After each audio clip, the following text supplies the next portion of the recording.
Bonjour tout le monde. Aujourd'hui, on va continuer avec l'anatomie médicale et cette fois-ci, c'est le tour de la main. Donc, on va d'abord voir le squelette de la main. Le squelette, ce sont les os. On va voir comment ils s'articulent entre eux. Donc, articulation. Ensuite, on a traversé sur le canal carpien et la structure du poignet. Pour continuer avec l'aponévrose palmaire, et ensuite, on va voir les muscles. Nous avons le cou palmaire. On va voir certaines structures, telles que la tabatière anatomique, les gaines digitales fibreuses, les sangles des extenseurs. Et on va finir avec l'irrigation et l'innervation. Donc, on commence avec la main. Donc, on commence avec le squelette de la main. Nous avons les os du corps, les métacarpiens et les phalanges. Toutes bagages sont réunis pour former la main. Alors, la main, c'est trois parties. On a d'abord le poignet. Et au niveau du poignet, nous avons le squelette du poignet formé par les os du corps. Ensuite, nous avons les métacarpiens. Et la dernière partie de la main, ce sont les doigts avec les phalanges. Ok? Donc ces doigts-là, ils sont doués de certains mouvements. On va prendre comme axe un axe qui passe par le majeur. Donc lorsque les doigts s'écartent du majeur, on va parler d'abduction. Lorsque les doigts se rapprochent du majeur, on va parler d'adduction.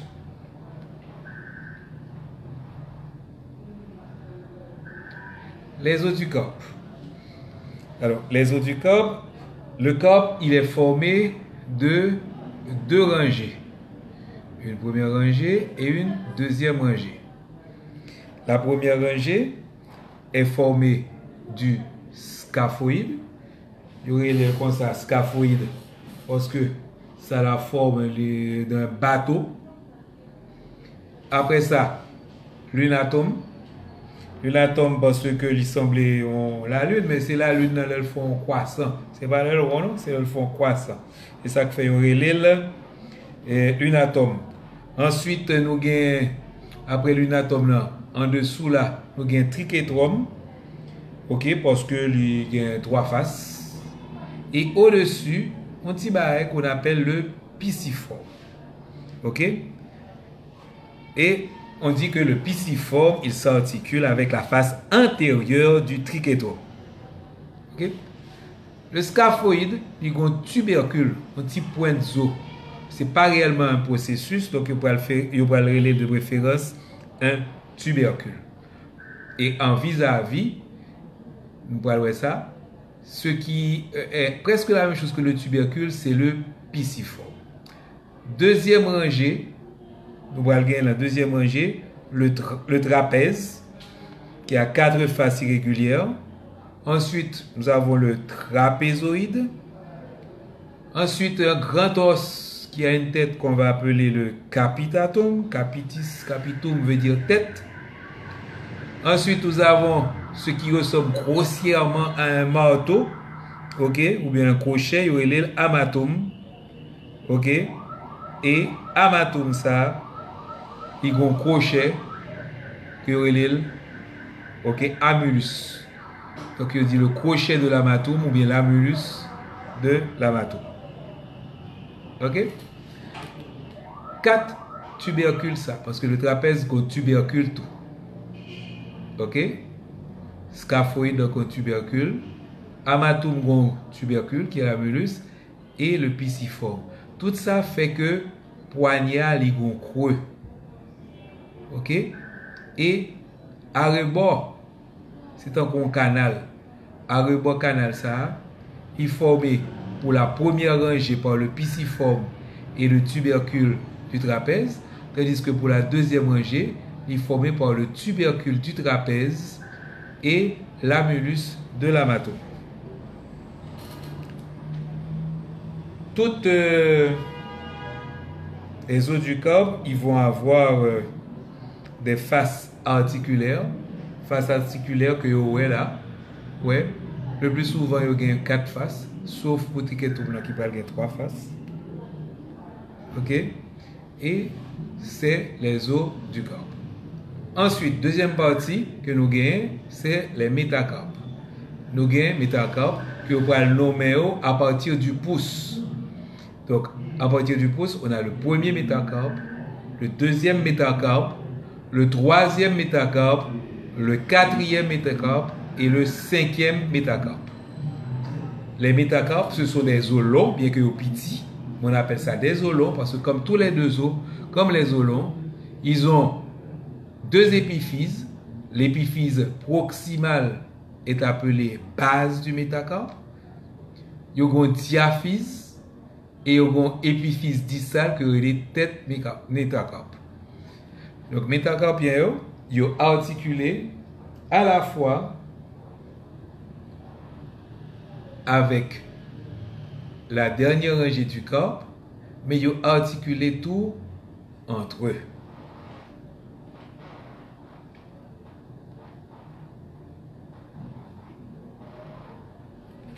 Après métacarpien, on a les phalanges.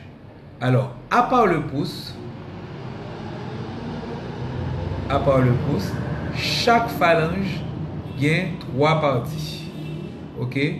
La phalange proximale, la phalange intermédiaire et la phalange distale.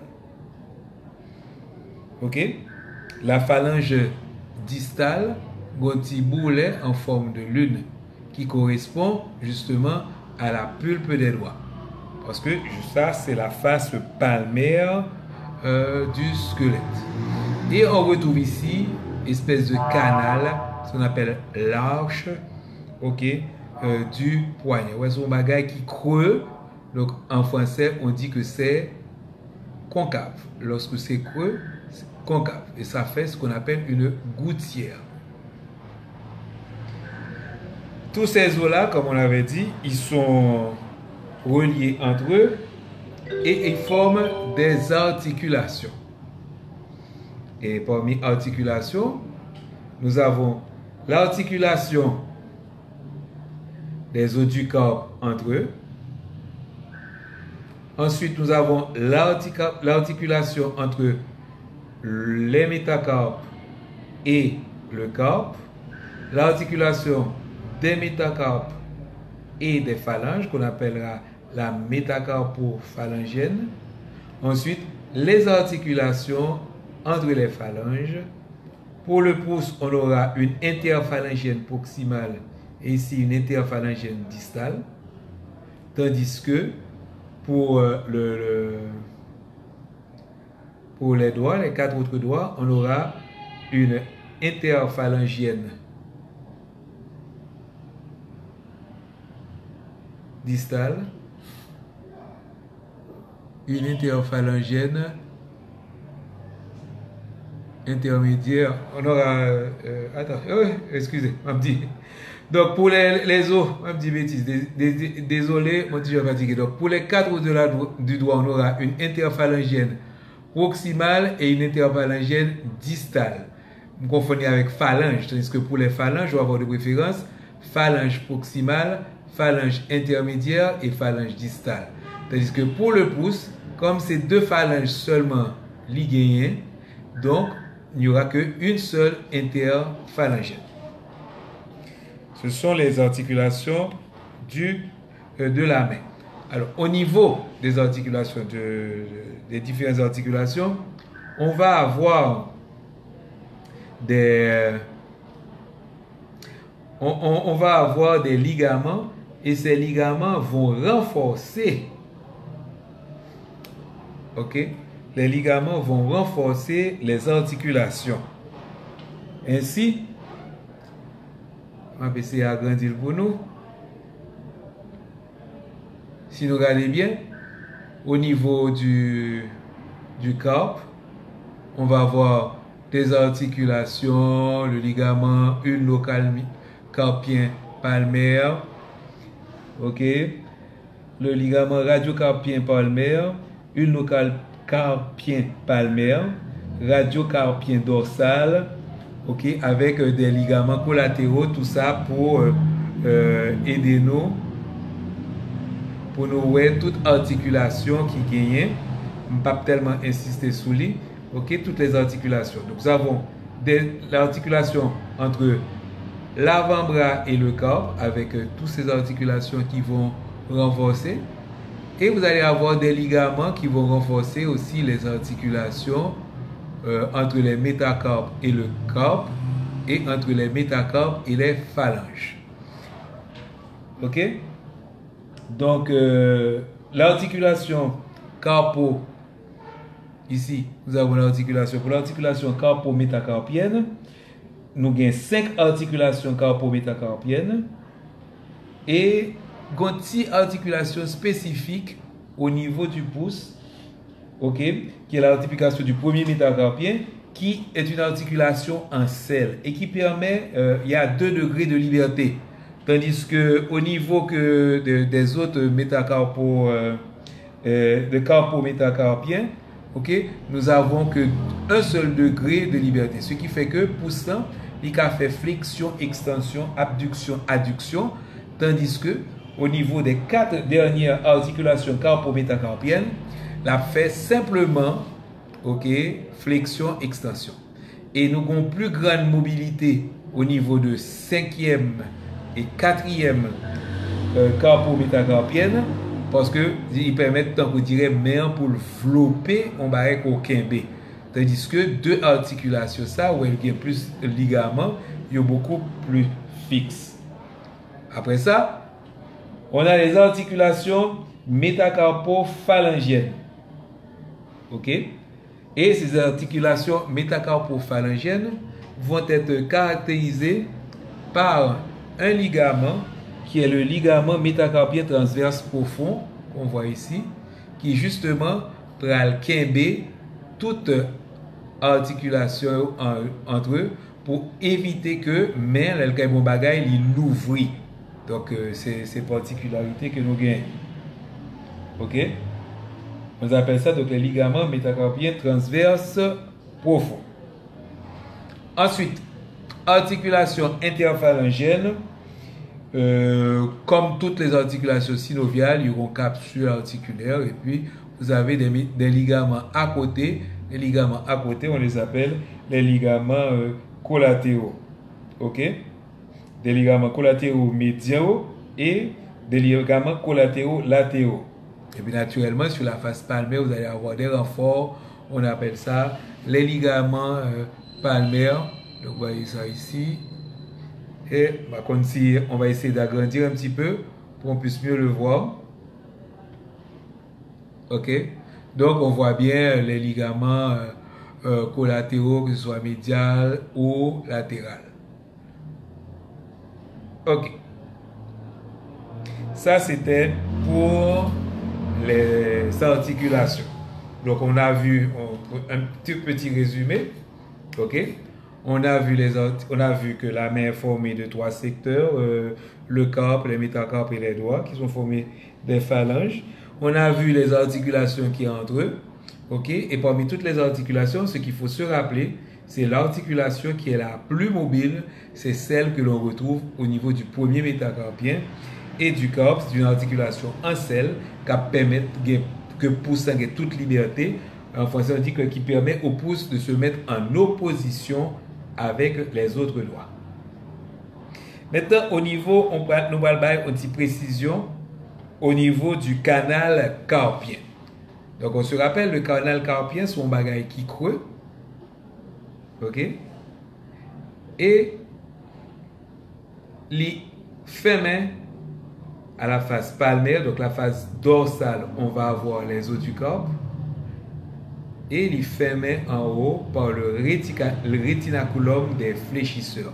Ce rétinaculum des fléchisseurs, ok, lorsque le bras arrive sous trapèze, il va avoir 2 parties pour créer en extrémité, en foramen, ok, et c'est dans le foramen ça que va passer le tendon du fléchisseur radial du carpe. Ok? Donc, on voit bien ici cet espace. Et dans cet espace-là, nous avons le canal carpien. Donc ici, vous avez les limites du canal carpien. Il est formé quoi? Je reprends. Dorsalement par les os du carpe et ventralement, mais sur la face palmaire, par le rétinaculum des fléchisseurs.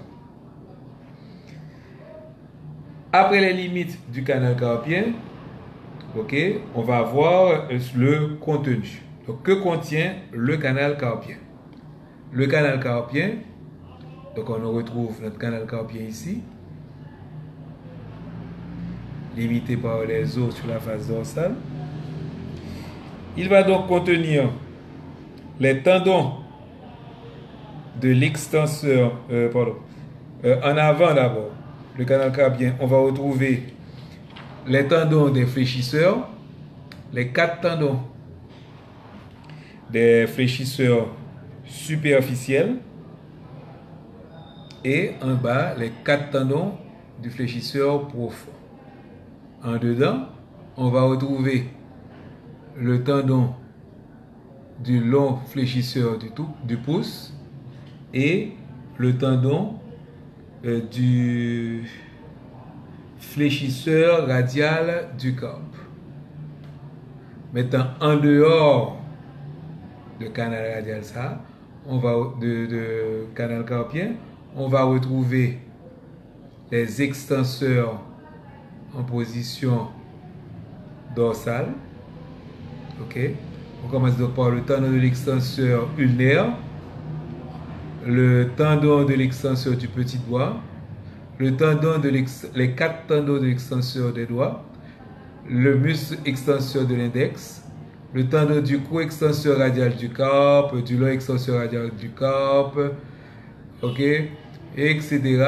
Tandis qu'en dedans, on va retrouver 2 tendons qui ont des structures particulières, qui vont faire partie d'une structure particulière que l'on appelle la tabatière anatomique. Cette coupe-là nous permettra aussi, on pourra revoir, ok, donc ça vous devez pouvoir reconnaître sur une coupe transversale du canal carpien au niveau justement de scanner, on va retrouver les différentes structures. Bon, je n'insiste pas pour ça. Ok? Maintenant, tous ces tendons-là vont être recouverts de l'aponévrose palmaire. L'aponévrose palmaire, c'est en fin de compte une condensation de forme triangulaire. Donc, nous avons une base distale et un sommet proximal. Et ça va recouvrir la face la surface de la paume. Et il est ancré à la peau des régions distales. Ok? Donc, l'apex du triangle, c'est-à-dire le sommet, tête triangle, l'apex du triangle est en continuité avec le tendon du long palmaire si tendon long palmaire là existait. Tandis que s'il n'existe pas, ça va être en continuité avec le rétinaculum des fléchisseurs. Ok? Donc, le deuxième schéma vous permet de voir justement les différents plis. Et pour les plis, il faut faire attention parce qu'il y a un petit piège au niveau des plis. Donc, on va le faire comme ça. Les plis, les fameuses lignes de la main. Ok? Nous avons donc un pli ici. Ok? Le pli transverse distal. Donc, les différents plis de la main. Pli transverse proximal. Et ce troisième pli-là. Ok? Ils correspondent en fait compte à l'articulation métacarpophalangienne. Et les plis que l'on retrouve au niveau de la face palmaire des doigts correspondent en partie aux interphalangiennes. Donc là, ce pli-là correspond à l'interphalangienne distale et celle-ci à l'interphalangienne proximale. Mais ces plis-là, ok, correspondent de préférence à l'articulation métacarpophalangienne. Donc, tous ces plis-là, les plis de la main et ces plis-là, c'est plus pour l'articulation métacarpophalangienne.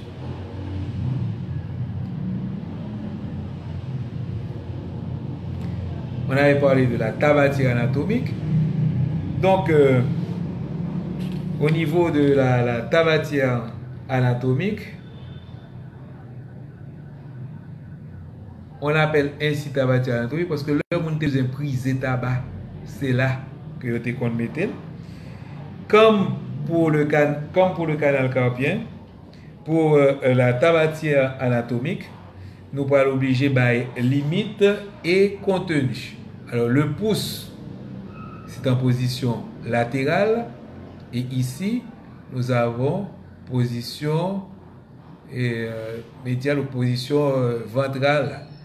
Donc là, c'est latéral ou ventral. Ici, c'est médial ou dorsal.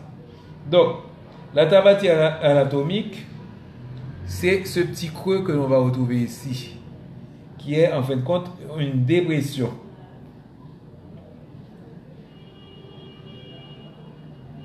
Elle est formée, on va le retrouver à la face postérolatérale du poignet, ok, et au niveau du premier métacarpien.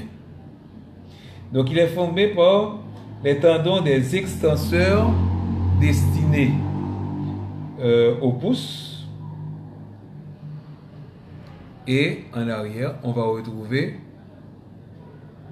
ok, le tendon du long extenseur du pouce. Est-ce que ici, on va retrouver les tendons du co-extenseur du pouce.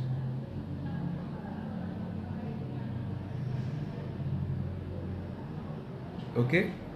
Et tout ça, ça forme ce qu'on appelle la tabatière anatomique.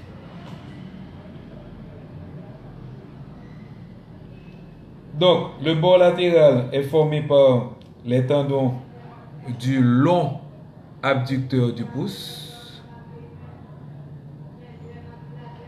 Et ici, il y a une petite erreur, c'est le long abducteur. Pour le tendon de l'extension du pouce, c'est le tendon du long abducteur du pouce. Tandis que le bord médial est formé par le tendon du long et du court extenseur du pouce. Tandis que le fond est formé par le scaphoïde, le plancher.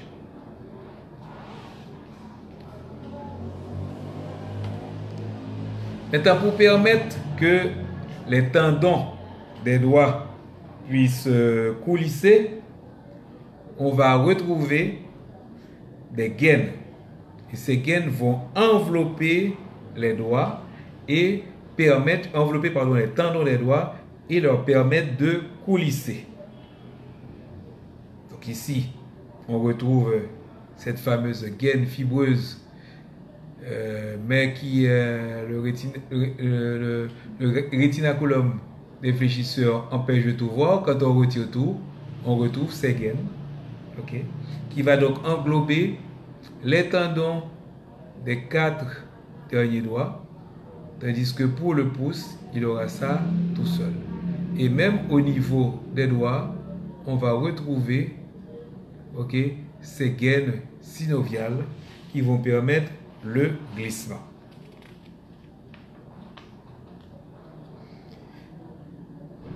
Nous avons une structure particulière qu'on appelle la sangle des extenseurs.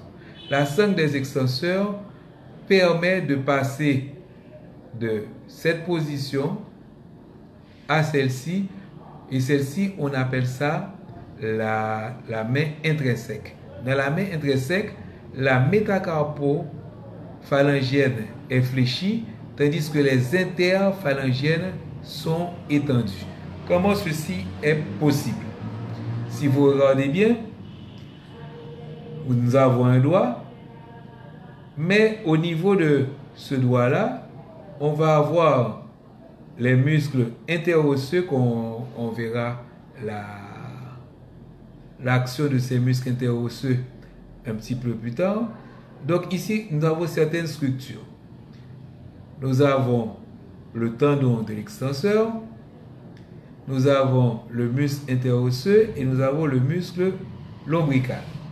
Et ici, nous avons le tendon des fléchisseurs. Le fléchisseur ne peut faire que l'enroulement des doigts. OK? Mais nous avons besoin aussi que on puisse tenir étendu nos phalanges. À ce moment-là, les petites bandelettes latérales que vous voyez ici, ok, là, ces petites bandelettes latérales vont tirer sur l'extenseur lorsque la métacarpophalangienne est fléchie et permettent ainsi aux interphalangiennes de faire l'extension. Ce schéma-là nous permet de bien voir le mécanisme de la main intrinsèque. Après cela, on va parler de façon plus détaillée des muscles.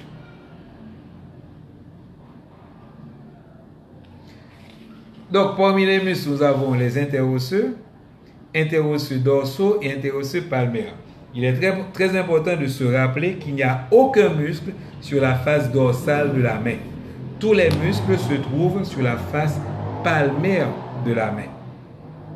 Donc, nous avons les interosseux dorsaux et les interosseux palmaires.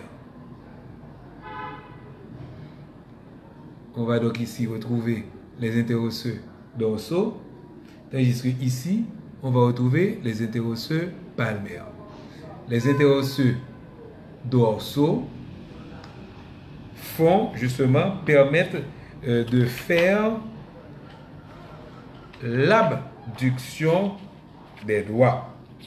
Si on se rappelle ce que j'avais dit avant, on considère que le grand axe, c'est justement le médius, le troisième doigt, et les interosseux dorsaux vont permettre de faire l'abduction des doigts. Autrement dit, ils vont permettre aux doigts de s'écarter. Tandis que les interosseux palmaires font le contraire, ils permettent aux doigts de se rapprocher. C'est ce qu'on appelle l'adduction des doigts parce que on considère que le plan médian, passe par le médius, le troisième doigt.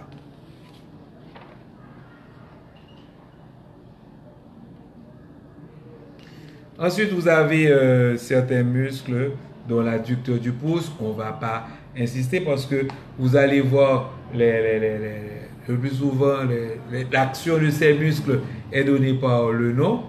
Là, nous avons l'adducteur du pouce qui est vu parce qu'il présente certains rapports avec l'artère radiale. Donc l'artère radiale qui va passer en dehors, ensuite qui va passer, qui était en avant et qui va passer dorsalement. Donc ici, elle est en avant dans la gouttière du pouls et elle passe dorsalement pour venir ici et former l'arcade palmaire profonde.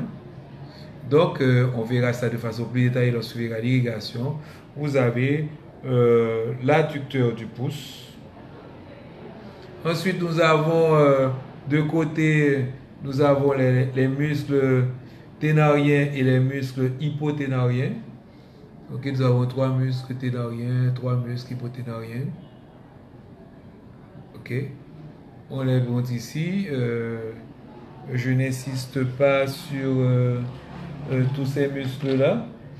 Les muscles ténariens, vous avez l'opposant du pouce, le coadducteur du pouce, le cofléchisseur du pouce.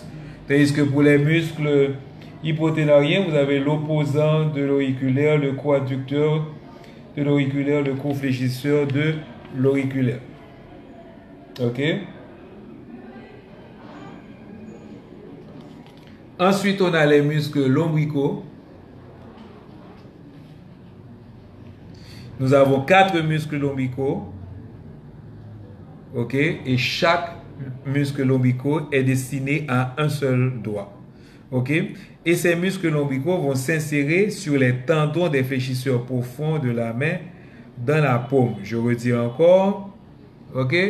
Que les muscles lombicaux, que tous les muscles de la main se retrouvent au niveau de la face palmaire. Et vous avez des muscles lombicaux, les deux qui sont médians. OK? Vous avez des muscles lombicaux médians ici. On va dire qu'ils sont bipennés. OK? Ils ressemblent à des pennes, à des plumes. Donc les deux médians. Le petit doigt, c'est médian. Le pouce, c'est latéral. Donc ils vont être bipennés. OK? Tandis que les deux latéraux, ici, sont seul bord, yoga. Donc les deux muscles médians, on va prendre deux bords pour chacun des tendons.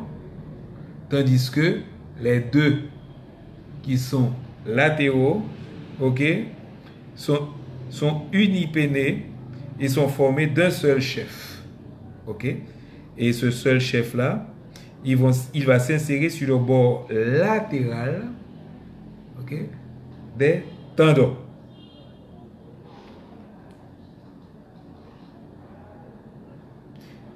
En gros, c'était pour les muscles. Donc, je vous conseille d'aller voir la vidéo de Anatomie 3D où on va parler justement de façon plus détaillée pour les muscles. Bon, peut-être que je vais faire un cours beaucoup plus détaillé sur les muscles de la main. Là, nous avons une vision globale. On va finir avec l'irrigation et l'innervation. Donc, au niveau des artères, on va avoir deux arcades. Une première arcade, c'est l'arcade palmaire superficielle. Et cette arcade palmaire superficielle, elle est formée surtout par l'artère ulnaire qui forme l'arcade superficielle et qui va venir retrouver une artère, une collatérale, une branche terminale de l'artère radiale pour former l'arcade superficielle, l'arcade palmaire superficielle. OK? Donc, pour l'arcade palmaire superficielle, ces trois doigts-là vont être sous la dépendance de l'arcade palmaire superficielle, comme on le voit sur ce schéma.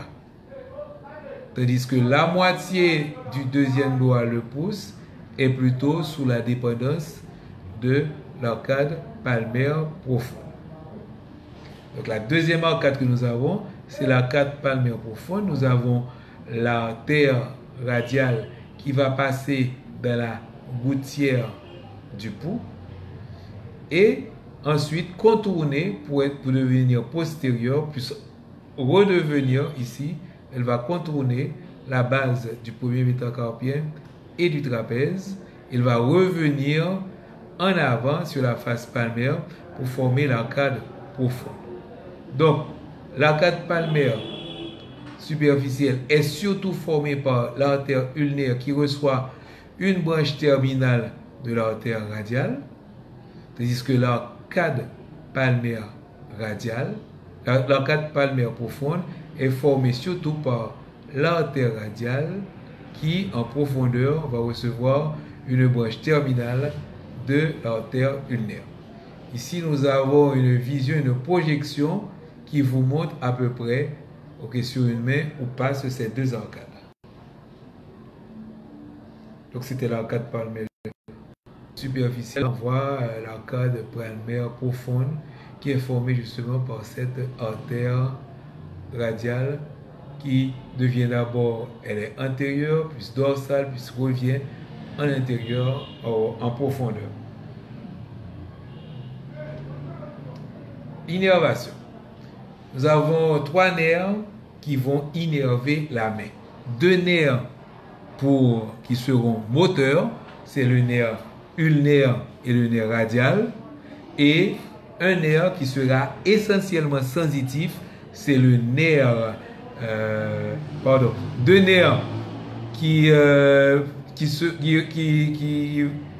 Deux nerfs qui seront moteurs, c'est le nerf ulnaire et le nerf médian. Et un nerf qui sera essentiellement sensitif, c'est le nerf radial. Pourquoi? Parce que le nerf radial se trouve en arrière et on se rappelle qu'en arrière, sur la face dorsale de la main, il n'y a aucun muscle. Donc, le premier nerf, c'est le nerf ulnaire qui aura donc des territoires musculaires, comme on le voit ici. Il va donc innerver les deux muscles lombrico-médiaux. OK? Et les muscles hypoténariens. Il va quand même donner une branche qui va venir innerver un muscle de la région ténarienne. Il sera donc responsable de la sensibilité médiale de la main, que ce soit en palmaire, ok, que ce soit en dorsal. La paralysie du nerf ulnaire vous donne la griffe ulnaire que l'on va revoir de façon plus détaillée lorsqu'on verra la partie médicale de l'anatomie. Deuxième nerf moteur, nous avons le nerf médian, ok, avec les territoires sensitifs du nerf médian. Le nerf médian va surtout s'occuper de les muscles ténariens et de certains lombricaux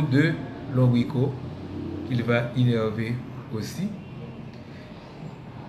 Et vous devez me chercher quel est ce muscle ténarien qui va avoir deux innervations, une innervation du nerf médian et une innervation du nerf ulnaire. Donc, troisième nerf, essentiellement sensitif, qui est le nerf, ok, radial. Pourquoi le nerf radial au niveau de la main est essentiellement sensitif? Parce qu'il n'y a pas de muscle au niveau de la face postérieure de la main. Voilà en gros, mais vraiment en gros, parce que vous avez un tas de détails à aller voir tout seul. J'ai cité quelques muscles, mais vous devez maintenant insister sur les attaches de ces muscles et sur leur action. Là, c'était une vue plus ou moins globale de la main. À vous d'aller affiner. Et je vous dis donc au revoir et au prochain cours.